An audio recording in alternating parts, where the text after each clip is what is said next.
Olá, eu sou o Nelson e você está na Pastoral da Primeira Igreja Batista em Indaiatuba. Confiança. O que será que isso significa? Em Deus nós confiamos. Esse é o lema dos Estados Unidos que apareceu em moedas desde a Guerra Civil. A partir de 1956, passou a aparecer também nas cédulas. Na nossa sociedade ocidental, se perguntarmos para alguém se essa pessoa confia em Deus, a resposta será um pronto sim, embora que essa realidade esteja em franca mudança. Mas o que isso significa? O que significa dizermos que confiamos em Deus? O livro de Provérbios nos orienta insistentemente a confiar no Senhor. As promessas para quem confia no Senhor são, veja só, Provérbios 16, 20. O que atenta prudentemente para o assunto achará o bem, e o que confia no Senhor será bem-aventurado. Provérbios 16, 3. Confia ao Senhor as tuas obras, e teus pensamentos serão estabelecidos. Provérbios 28, 25. O orgulhoso de coração levanta contendas, mas o que confia no Senhor prosperará. Provérbios 29, 25. O temor do homem armará laços, mas o que confia no Senhor será posto em alto retiro. Perceba os benefícios da confiança no Senhor: bem-aventurança, clareza, prosperidade, segurança. Entretanto, a pergunta permanece: o que significa confiar em Deus? O conceito de confiança, como quase tudo em nossa cultura, se esvaiu e ele passou a ter um sentido mais subjetivo, tipo, eu sinto confiança ou segurança. Entretanto, não é esse o sentido de confiança no livro de Provérbios. Veja comigo Provérbios 3:5. Confia no Senhor de todo o coração e não no teu próprio entendimento. Perceba que confiança está relacionada a seguir o entendimento do Senhor e não nosso. O contexto nos ajuda a entender melhor isso. O texto começa em Provérbios 3:1. O sábio aconselhou seu filho. Ele diz: meu filho, não te esqueças da minha instrução e guarda os meus mandamentos no teu coração. O sábio orienta seu filho a guardar sua instrução e mandamento. A que ele se refere? É importante entendermos isso. Desde o início de Provérbios, o sábio orienta que o princípio da sabedoria é o temor do Senhor. Veja Provérbios 1:7.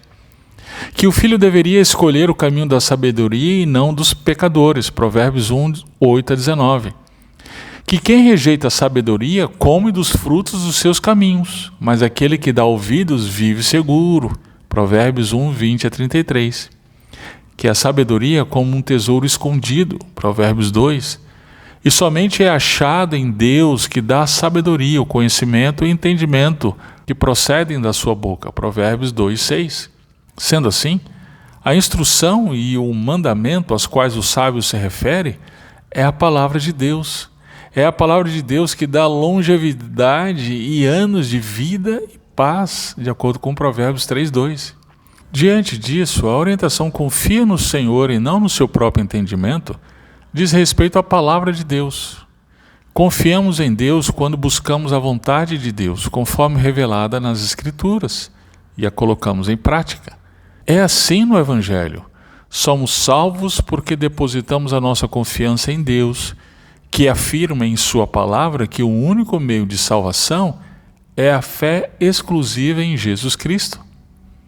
É assim também em nosso dia a dia. Vejamos, confiamos em Deus se ouvimos e praticamos o que Deus disse em sua palavra no que diz respeito ao namoro.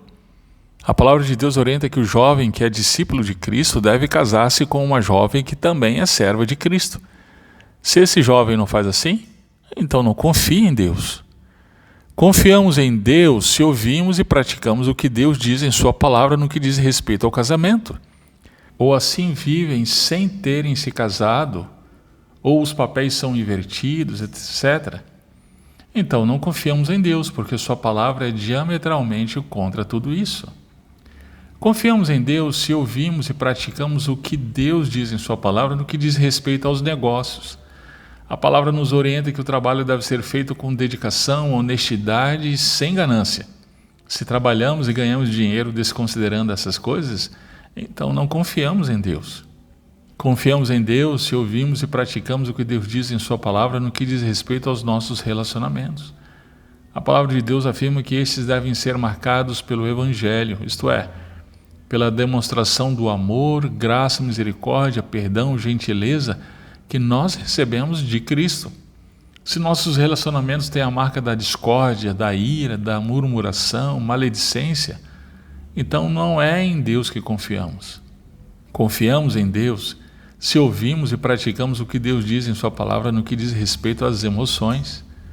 Mas se damos ouvidos aos modernos profissionais da alma, definitivamente não confiamos em Deus. Perceba então que a confiança em Deus não é mero sentimento, é uma clara disposição em aplicar a palavra de Deus em todos os âmbitos da vida. Sendo assim, eu e você precisamos encarar a pergunta: nós realmente confiamos em Deus?